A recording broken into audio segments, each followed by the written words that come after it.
Hola, soy Marina Besné, bienvenidos a mi canal. Hoy me presento a un concurso de pintura, pero no un concurso cualquiera, sino al concurso de retratos más prestigioso del mundo, el concurso de retratos de la National Portrait Gallery de Londres. Que tú dirás, ¿pero concurso de dibujo? No, pintura, con óleo o acrílico. ¡Hala, alegría! El óleo, que lo he utilizado una vez en toda mi vida para hacer esto de aquí. Ay, espera que está al revés. O acrílico, que ya he utilizado en más de una ocasión para dibujar skates, como este que veis aquí, por ejemplo. Aunque está un poco desenfocado, pero si quieres ver el vídeo te lo dejo aquí. Y sobre lienzo solamente lo he utilizado en esta ocasión. Hola. Que lo hice para presentarme al BP Portrait Award de la National Portrait Gallery de Londres en el año 2020. Por supuesto no gané y ni siquiera me lo aceptaron para pasar a la segunda fase, pero no pasa nada, porque me sirvió para hacer este cuadro en acrílico que si no, no lo hubiera hecho en mi vida. Mi plan era presentarme todos los años y así tener una excusa perfecta para hacer un cuadro en óleo o acrílico cada año. Lo que pasa es que el 2020 fue el último año en el que se realizó este concurso, por razones que te puedes imaginar. Y este año se ha vuelto a poner en marcha bajo el nombre de Herbert Smith Freehills Portrait Award. Toma, ya vaya nombre de sponsor.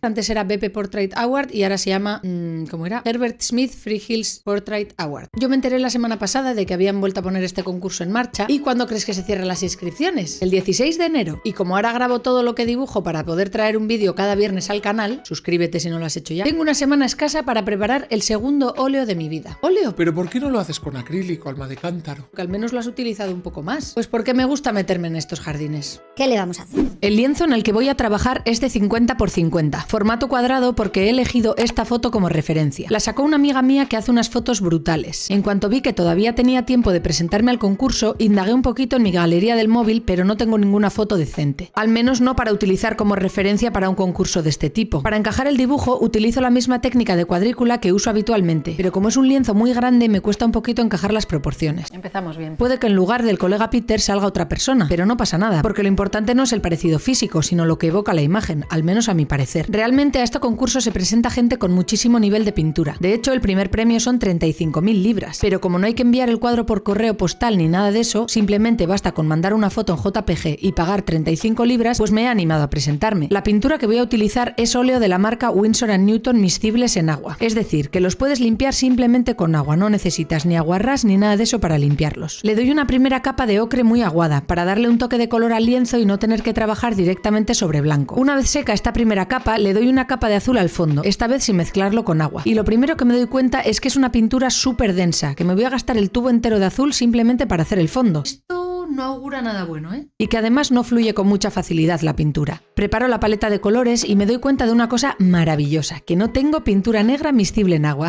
Fantástico. Así que voy a tener que usar el óleo no miscible en agua que tengo aquí desde hace un montón de años todavía sin estrenar. Vamos a ver qué jaleo. Lo primero que pinto es la gorra. Esta primera capa de pintura que le doy a la figura después de la base la doy con bastante soltura y poco detalle. Ya detallaré la pintura en siguientes capas. El óleo tarda bastante en secar, pero espero que me dé tiempo antes del viernes.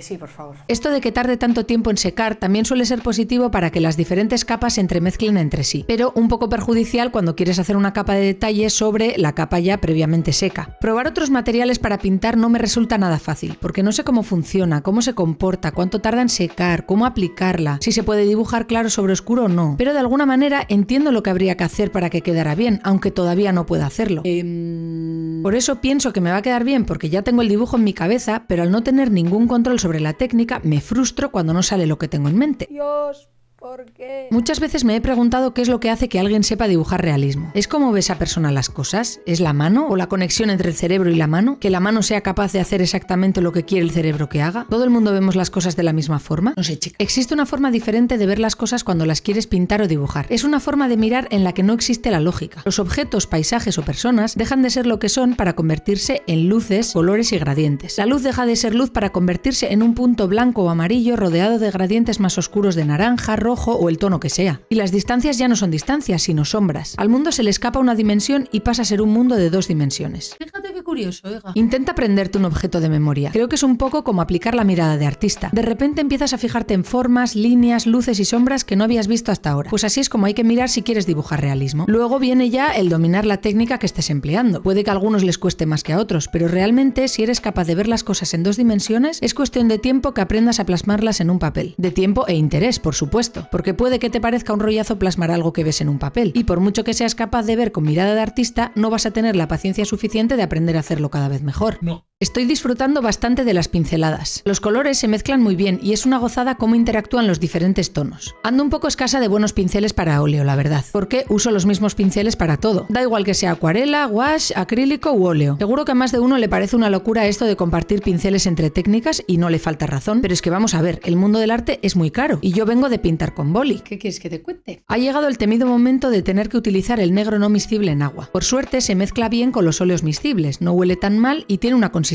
parecida. Menos mal. Ya veremos a la hora de limpiar los pinceles. Me está gustando mucho pintar con óleo. Me da un poco de dolor de corazón tener que vaciar medio tubo de pintura para que ni siquiera me llegue a rellenar media camiseta. Para esto de echar pintura creo que estoy siendo un poquito austera de momento. Los colores se mezclan muy bien y creo que gracias a la consistencia tan densa se mezclan mejor que los acrílicos, Empastan muy bien. como diría mi madre. Dato así curioso que meto yo para que sepáis. Creo que para mí lo peor es dar con un pincel, cantidad de pintura y paleta de colores adecuadas para este tipo de pintura. También te digo que estoy liando una de cojones. La pintura al óleo tarda muchísimo en secar y para pintar la segunda capa estoy apoyando sin querer el antebrazo sobre el cuadro, que me lo estoy poniendo perdido, y después al apoyar el brazo en la mesa se está quedando hecha un cuadro, y nunca mejor dicho. Además lo he manchado todo con pintura negra, claro que sí, justo la que no se puede limpiar con agua. ¿En serio? Y tengo que limpiar con agua ras, lo mismo los pinceles, que no sé ni dónde ni cómo limpiarlos para no poner todo perdido. En el fondo me encantaría cogerle el truco al óleo, pero es que la verdad es que, madre mía, es un poco complicado esto, ¿eh? Vamos a ser sinceros, por lo menos para mí. Es que al tardar tanto tiempo en secar y tener tan poco tiempo para terminar el dibujo, no me va a dar tiempo a terminar la capa de los detalles, ni a barnizarlo para que lo veáis en el vídeo. Pues hasta aquí hemos llegado. Para los detalles o líneas de borde estaba intentando utilizar un pincel de punta fina, pero al no estar del todo seca la capa de debajo se entremezclan los colores dejando todo un poco chapucero. Para eso sí que me resulta mejor el acrílico, que se seca mucho más rápido y puedes empezar antes a trabajar la capa superficial de los detalles. También es cierto que como no tengo ni idea de qué pinceles son mejores para detalles, contornos, etc., no sé si estoy sacando el máximo partido. ¿Sí es? Al final he decidido pintar un poco la pared. Había pensado hacer el fondo de un color plano. En la imagen de referencia se ve que la pared azulada del fondo tiene como desperfectos en color blanco, diferentes tonos, pero yo no tenía intención de hacer estos detalles. Pero ahora que he aplicado todo con el mismo tono, me daba la sensación de que el color plano no quedaba del todo bien, y además la figura pedía sombra. Me he empezado a liar la manta con los colores de la sombra, y además como la camiseta no está seca del todo, se ha quedado el contorno un poquito borroso. Súper interesante. Pero en fin, lo voy a tener que dejar así, porque si no, no me da tiempo de traerte vídeo. Pues tengo que dar el dibujo por terminado. Es que todavía no lo puedo ni agarrar bien porque es que todavía está húmedo y mancha. Me cago en qué guarrería. Y además no lo puedo firmar. Primero porque no está del todo seco, pero también porque como el concurso se valora anónimamente, no se puede firmar por la parte delantera. Joder, ya me he pringao. Es que es un poco un desastre esto, ¿eh? Pues debo decir que he sacado varias conclusiones trabajando en esta obra. La primera de ellas y más importante es que no se puede trabajar el óleo con prisas. Tiene sus tiempos de secado. Bastante lentos, por cierto. Y si no se respetan puedes liar una importante. La segunda conclusión es que hay que tener buenos materiales y conocerlos bien. He sentido que algunos de los pinceles que estaba utilizando no son buenos para óleo. Tienen las cerdas muy suaves y blanditas y eso para acuarela muy bien, pero para óleo pues no me ha gustado. Lo mismo pasa con la pintura. Tendría que haberme asegurado de que tenía pintura miscible en agua suficiente. Tengo muy claro que si voy a volver a trabajar en óleo lo voy a hacer siempre con estos óleos que se pueden limpiar con agua. Poder limpiar los pinceles y las manos cuando se te manchan con agua es una maravilla. Y la tercera conclusión es que no puedo hacer una obra buena con el segundo óleo de mi vida. Hay muchas cosas que no me gustan de esta obra. Hay otras que sí me gustan, pero en general no estoy muy satisfecha. Pero es que es normal. Por mucho que sepa de dibujo, no tengo ni idea de utilizar el óleo. Por tanto, no le tengo el truco para nada pillado y me cuesta mucho recrear lo que tengo en mi cabeza. Para eso me hubiera venido bien hacer estudios más pequeños y menos ambiciosos que me ayuden a comprender mejor cómo funciona este material. En cuanto al concurso, me presento porque es muy fácil presentarse y no pierdo más que unos 35 euros. Pero no sería una obra que yo presentaría a ningún lado, y menos a un concurso tan prestigioso como este. No obstante, me apetece presentarme cada año y así tener la excusa perfecta para dibujar un óleo o un acrílico al año, como mínimo. Si quieres saber lo que pasa en el concurso, tendrás que suscribirte al canal, aunque te adelanto que es probable que me manden a tomar por culo. Pero la esperanza es lo último que se pierde, amigo. Te espero la semana que viene con más dibujitos. Espero que te haya gustado mucho el vídeo, que lo hayas disfrutado y ojalá que te haya servido para inspirarte sea cual sea tu proceso creativo. Muchas gracias por ver este vídeo, un saludo y hasta la próxima.